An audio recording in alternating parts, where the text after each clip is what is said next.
আসসালামু আলাইকুম সম্মানিত ভিউয়ার্স, কেমন আছেন আপনারা? আশা করি সবাই ভালো আছেন। তো আমি আজকে এই ভিডিওতে আপনাদের দেখাবো আপনারা কিভাবে খুব মানসম্মত ভালো কোয়ালিটি এবং প্রফেশনালি একটা থাম্বনেল ক্রিয়েট করতে পারবেন। সো আপনারা জানেন ভালো মানের থাম্বনেলের উপর আপনার ভিউয়ার্স এবং সাবস্ক্রাইবার ডিফেন্স করে। আপনার থাম্বনেল যদি কোয়ালিটি সম্পূর্ণ হয় তাহলে অবশ্যই যে কোনো অডিয়েন্স আপনার ভিডিওতে ক্লিক করে আপনার ভিডিওতে দেখবে। সো সেই টিপসটি আমি আজকের এই ভিডিওতে দেখাবো। সো আশা করি আপনারা আমার সাথে থাকবেন। সো এটি করার জন্য সর্বপ্রথম একটা সফটওয়্যার ডাউনলোড করতে হবে। প্লে স্টোরে যাবেন, প্লে স্টোরে গিয়ে ফ্লেক্সি ল্যাব একটা সফটওয়্যার আছে, আপনি দেখতে পাচ্ছেন যে এই সফটওয়্যারটি আপনারা ডাউনলোড করে রাখবেন। সো আমি আগে এই সফটওয়্যারটি ডাউনলোড করে রাখছি। দেখেন, আপনার প্লে স্টোর যাবেন, প্লে স্টোরে গিয়ে এখানে চার্জ করবেন ফ্লেক্সি ল্যাব। দেখেন আমি অলরেডি দেখাচ্ছি, এখানে লেখা আছে ফ্লেক্সি ল্যাব। যে সফটওয়্যার দেখতে পাচ্ছেন আপনারা, এই সফটওয়্যারটি আপনারা ডাউনলোড করে রাখবেন। সো এটি অলরেডি আমি ডাউনলোড করে রাখছি। সো এখন আমি ওপেনে ক্লিক করব। ওপেনে ক্লিক করার পর দেখুন এরকম একটা ইন্টারফেস চলে আসবে। সো এখানে আমি সর্বপ্রথম কি করব, ইউটিউব থাম্বনেলের একটা সাইজ আমি এখান থেকে সিলেক্ট করব। একদম কর্নার দেখতে পাচ্ছেন, এখানে আমি ক্লিক করব। এখানে ক্লিক করার পর এখানে আছে ইমেজ সাইজ, নিচে দেখতে পাচ্ছেন যে এই জায়গায় ইমেজ সাইজ। সো এখানে ইমেজ সাইজে ক্লিক করবেন। ক্লিক করার পর আপনারা ডান দিকের কর্নারের উপরে যে একটা বাটন দেখতে পাচ্ছেন, এই জায়গায় ক্লিক করবেন। এখানে ক্লিক করার পর এখানে আছে ইউটিউব থাম্বনেল।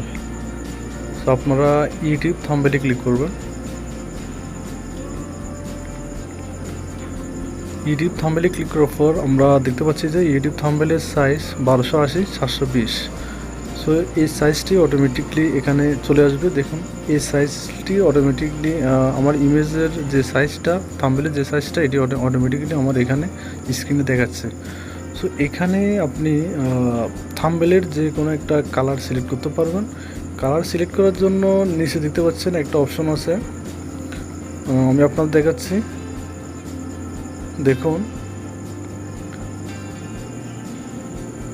আপনারা নিচে একদম মিডলে দেখতে পাচ্ছেন যে হাতের ডান পাশে দেখতে পাচ্ছেন এই জায়গায় ক্লিক করবেন।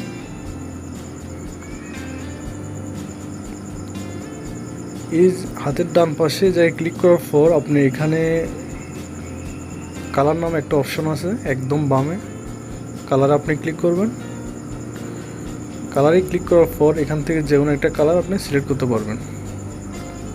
সো আমি কালারটা সিলেক্ট করার পর আমি সরাসরি চলে যাচ্ছি টেক্সটে। দেখতে পাচ্ছেন যে প্লাস আইকনে ক্লিক করার পর টেক্সটটা চলে আসছে। সো এখানে আমি লিখব, থাম্বনেল, THEMBNAIL, থাম্বনেল লিখলাম। লেখার পর ওকে ক্লিক করলাম। ক্লিক করার পর দেখতে পাচ্ছেন থাম্বনেলের যে লেখাটা আমার এখানে চলে আসছে। সো এখানে আমি যে কোনো কালার অ্যাড করব অথবা ফন্ট সাইজ আমি সিলেক্ট করব। দেখতে পাচ্ছেন যে এখানে এটিকে আমি এভাবে রাখলাম। রাখার পর নিচে আমি চলে যাচ্ছি, নিচে ব্যাকগ্রাউন্ড নামে একটা অপশন আছে একদম হাতের ডান পাশে। দেখতে পাচ্ছেন যে এই যে ব্যাকগ্রাউন্ড নামে একটা অপশন আছে, আপনারা দেখতে পাচ্ছেন। এই ব্যাকগ্রাউন্ড অপশনে আমি ক্লিক করব। এই ব্যাকগ্রাউন্ডে ক্লিক করব। এখানে এনাবল আছে, এখানে আমি ক্লিক করে এটাকে এনাবল করে দেব। করার পর আমি এখানে অনেকগুলো কালার আছে, আপনারা ইচ্ছে করলে যে কোনো একটা কালার চেঞ্জ করতে পারবেন। দেখেন এই কালার দিলে রেড কালার দিচ্ছি, ব্লু কালার দিচ্ছি, এখানে অনেকগুলো কালার আছে। তো আপনি চাইলে যে কোনো একটা কালার সিলেক্ট করবেন। তো আমি এই কালারটা এখানে সিলেক্ট করলাম। করার পর আমি এটাকে যে কোনো ছোটো করতে পারবো, বড় করতে পারবো, অথবা এটাকে যে কোনোভাবে আমি রাখতে পারবো। আমি মনে করি এটাকে এভাবে রাখলাম।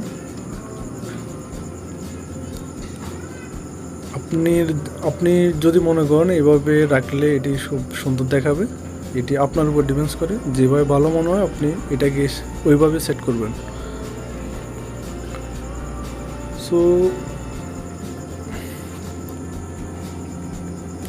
এখন দেখতে পাচ্ছেন যে আমি আবার একদম ডান পাশে চলে আসলাম। ডান পাশে চলে আসার পর এখানে স্ট্রোক নামে একটি অপশন আছে, স্ট্রোক আমি ইনেবল করে দেব। এনেবল করার পর আমার লেখাটি আরও প্রফেশনাল হবে। দেখুন এখানে যে কালারগুলো আছে, এই কালারগুলো যদি আমি সিলেক্ট করি তাহলে আমার থাম্বনেলের যে কালারটা এটির লুক আরও প্রফেশনালি দেখাবে, আরও সুন্দর দেখাবে। দেখুন এক একটা কালার দিলে এক রকম দেখাচ্ছে। সো আপনারা এখান থেকে স্ট্রোকে ক্লিক করে আপনার লেখাটিকে আরও প্রফেশনালি ক্রিয়েট করতে পারবেন। সো এখানে আমি এই লেখাটিকে স্টাইলে রাখলাম। আবার উপরে দেখতে পাচ্ছেন প্লাস আইকনে ক্লিক করলাম, এখানে লেখা আছে টেক্সট, একদম উপরে দেখেন। প্লাস আইকনে ক্লিক করার পর টেক্সটে আমি ক্লিক করলাম। টেক্সটে ক্লিক করার পর এখানে আপনি যে লেখাটা লিখবেন এখানে লিখতে পারবেন। সো আমি এখানে একটা লেখা লিখতেছি। এখানে আমি লিখব সেট। দেখেন লেখার পর আমার স্ক্রিনে চলে আসছে লেখাটি। এটি আমি সুবিধা মতো এটি ছোট করতে পারবো, বড় করতে পারবো, এবং এটিকে জায়গা মতো আমি সেট করে দেব। এখন আমি আগের মতো ব্যাকগ্রাউন্ডে চলে যাচ্ছি। দেখুন সেটের যে ব্যাকগ্রাউন্ড, আমি ব্যাকগ্রাউন্ডটা আবার চেঞ্জ করব। দেখুন এই ব্যাকগ্রাউন্ডে ক্লিক করলাম, ক্লিক করার পর এখানে আবার এনাবল করে দেব। এনাবল করার পর এখানে অনেকগুলো কালার চলে আসছে। সো এখান থেকে যে কোনো একটা কালার আমি সিলেক্ট করব। দেখুন আপনি এই কালারটা সিলেক্ট করতে পারেন, রেড সিলেক্ট করতে পারেন, ব্ল্যাক সিলেক্ট করতে পারেন, মানে আপনি মনের ইচ্ছা মতো যে কোনো একটা কালার এখান থেকে সিলেক্ট করতে পারবেন। সো আমি এখানে ধরে নিন যে এই কালারটাই আমি সিলেক্ট করলাম, করার পর এটিকে আমি সুন্দরভাবে সেট করলাম। এটিকে আপনি যে কোনো জায়গায় যে কোনোভাবে আমি আমার মতো করে এখানে সেট করলাম, আপনি আপনার মতো করে যে কোনো জায়গায় এটি সেট করতে পারবেন। তো এখানে দেওয়া আছে ফন্ট সাইজ। দেখুন আপনার লেখার স্টাইলটাকে আরও ভিন্ন রূপে আপনি যদি চান এটাকে ভিন্ন রূপে দেখাতে পারেন। সো এখানে অনেকগুলো ফন্ট স্টাইল আছে। দেখুন যে কোনো একটা স্টাইল আপনি সিলেক্ট করতে পারেন। সো এখান থেকে আমি যে কোনো একটা স্টাইল সিলেক্ট করলাম, করার পর আমি আবার যে কোনো একটা লেখা লিখব। আবার চলে গেলাম প্লাস আইকনে, এখান থেকে টেক্সটে ক্লিক করলাম। টেক্সটে ক্লিক করার পর এখানে আমি লিখব মোবাইল দিয়ে। দেখুন এখানে আমি লিখব মোবাইল দিয়ে। লেখার পর এটিকে আমি ওকে দিলাম, দেওয়ার পর এটি আমার স্ক্রিনে চলে আসছে। দেখুন এখন এটিকে আবার আমি এভাবে রাখলাম। এভাবে রাখার পর আমি চলে যাব আগের মতো, এটির ব্যাকগ্রাউন্ড কালার দেব একটা। তো এটিকে ব্যাকগ্রাউন্ড কালার দেওয়ার জন্য আমি ঠিক আগের মতো চলে যাব ব্যাকগ্রাউন্ডে। এখানে দেখতে পাচ্ছেন ব্যাকগ্রাউন্ডটাকে আমি এনাবল করে দেবো। এনাবল করার পর এখানে ব্যাকগ্রাউন্ডের অনেকগুলো কালার চলে আসছে। দেখুন এখানে অনেকগুলো কালার চলে আসছে। এখান থেকে যে কোনো একটা কালার আমি সিলেক্ট করব। দেখতে পাচ্ছেন যে blue colour, red colour, black colour, white colour. So এখান থেকে আমি যে কোনো একটা কালার সিলেক্ট করব। এখান থেকে ধরে নিন যে আমি এই কালারটাই সিলেক্ট করব, এইটাই রাখলাম। রাখার পর আমি টিক চিহ্নে ক্লিক করলাম, এটি অলরেডি সেট হয়ে গেছে। সো এখন আগের মতো আমি এখানে ফন্ট সাইজে ক্লিক করে ফন্ট সাইজটা চয়েস করে রাখবো। এখান থেকে যে কোনো একটা ফন্ট সাইজ আমি ক্লিক করলাম, করার পর আপনারা দেখতে পাচ্ছেন যে স্টাইলটা এখানে চলে আসছে। সো এখান থেকে আবার আমি এটাকে এনাবল করে দেব। দেখুন এখানে আমি স্ট্রোকের জন্য এখানে যে কোনো একটা কালার সিলেক্ট করব। দেখুন এক একটা কালার আপনারা সিলেক্ট করে দেখবেন কোন কালারটা বেশি মানানসই বা কোন কালারটা বেশি সুন্দর দেখায়। তো আমি যে কোনো একটা কালার এখান থেকে সিলেক্ট করলাম, করার পর এটিকে আমি ডানে বাঁয়ে নিয়ে এটিকে জায়গা মতো সেট করে দেব। সো মনে করুন যে এই জায়গা আমি এটি সেট করে রাখলাম। দেখতে পাচ্ছেন এটি আমি সেট করে রাখলাম।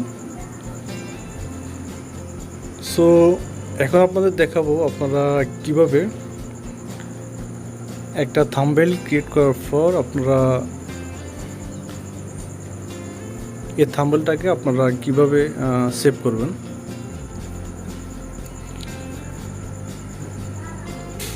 সো এখানে যে কোনো একটা স্ট্রোকের জন্য যে কোনো একটা কালার আপনারা সিলেক্ট করতে পারবেন। সো এখানে দেখতে পাচ্ছেন যে অনেকগুলোই কালার আছে। সো আমি চেক করে দেখতেছি যে কোনো একটা কালার আপনারা এখান থেকে সিলেক্ট করে দিতে পারবেন। সো আমি এখান থেকে যে কোনো একটা কালার আমি সিলেক্ট করব।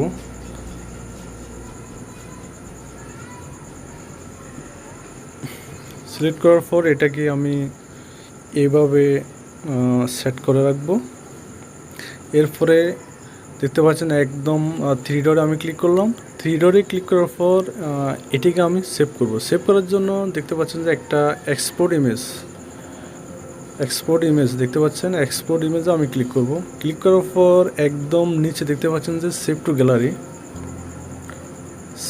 গ্যালারি আপনারা দেখতে পাচ্ছেন সেভ টু গ্যালারি। তো আমি এখন সেভ টু গ্যালারিতে ক্লিক করলে আমার এটা অটোমেটিক্যালি গ্যালারিতে সেভ হয়ে যাবে। সো আমি ক্লিক করলাম সেভ টু গ্যালারি। সো এখন দেখতে পাচ্ছি আমি যখন গ্যালারিতে চলে আসলাম, দেখেন আমার থাম্বনেলটি অলরেডি চলে আসছে গ্যালারিতে। দেখতে পাচ্ছেন যে আমি এই থাম্বনেলটি এখন ক্রিয়েট করলাম, এখন এটি গ্যালারিতে অলরেডি সেভ হয়ে গেছে। সো বন্ধুরা, এই ছিল আমার আজকের ভিডিও। সো ভিডিওটি যদি আপনাদের ভালো লাগে থাকে অবশ্যই আমার চ্যানেলটি সাবস্ক্রাইব করে আমার পাশে থাকবেন। সো অবশ্যই আমার চ্যানেলটিকে লাইক কমেন্ট শেয়ার করে আমাকে জানাবেন। পরবর্তী যে কোনো ভিডিও দেখার জন্য আপনাদের আমন্ত্রণ রইল। সে পর্যন্ত সবাই ভালো থাকবেন, সুস্থ থাকবেন। আসসালামু আলাইকুম।